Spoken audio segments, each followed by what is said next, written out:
Bugün burada Gönüllü Veteriner Hekimler ve Teknikerler Derneği ile beraber Bitlis halkının refahı için sokak hayvanı problemine önem çekmek için 200 hayvanın kısırlaştırmasına başladık.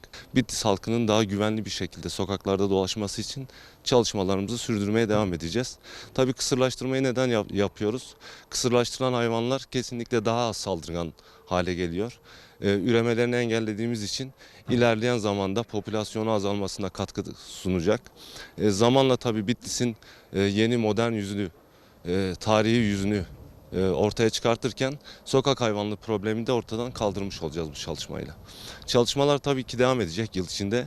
3'er aylık periyotlarla tekrar bu çalışmayı yapmayı planlıyoruz. İnşallah bir yıl içinde köpek problemi tamamen çözülmüş olacak. Veteriner İşleri Müdürlüğü'ne bağlı hayvan bakım evinde hayvanların günlük rutin tedavileri, hastalanan hayvanların tedavileri yapılmakta.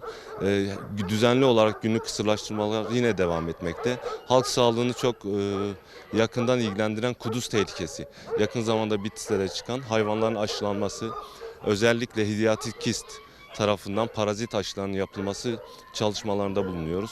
Tabii bunlar sokaklarda, parklarda oynayan çocuklar için çok etkili. Aşılarının yapılması. Kısırlaşan hayvanların yıllık düzenli olarak aşılarını da yapıyoruz tabii rutin olarak. Barınak olarak bu tür hizmetler vermekteyiz. Biz dernek olarak sağlıklı hayvanlar, güvenli sokaklar, mutlu insanlar sloganıyla Türkiye'nin her yerinde halk sağlığını önemseyerek çocuklarımız kuduz ve bulaşıcı hastalıklardan ölmesin diye biz bunu kendimize şiar edindik. Türkiye'nin her yerinde kısırlaştırma ve aşılama çalışmalarına gönüllü olarak katılan bir derneğiz. Bitlis Belediyesi Veteriner İşleri Müdürlüğü ile ve Bitlis Belediyesi ile ortak bir çalışma yaptık burada. Bu anlamda bizi destekleyen ve halk sağlığını önceleyen Bitlis Belediye Başkanımıza ve bu Bitlis Belediye Başkanımıza çok teşekkür ediyoruz dernek olarak. Komela Beytara bu şehredarya Bitlis'i em tevayı hatine liver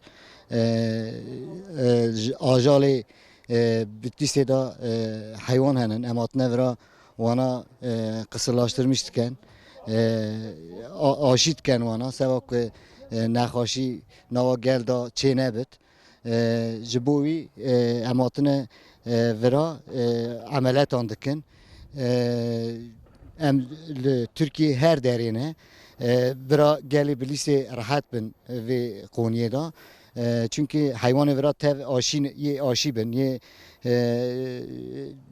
yani di nexweş nabin insana jî nexweş naxin ji bo saliqa insana jî heva tiştana başin em jî di welatê xwe da em hez dikin ku her şehredarî vî îşî biqedîne ku vî îşî biqedîne gelê jî rehet bin haywanên jî rehet bin dünya sadece ya me tenê nîne yê haywanan jî gere em behev jiyan bikin. Bitlis Belediye Başkanı ya şehredariya jî em gelek pê kêfxweş bûn em spasê xwe ji wan re dişînin İnşallah belediye şehredariyê din jî vî îşiyê biqedînin ev ê bi şehredariyê din re bibine örnek.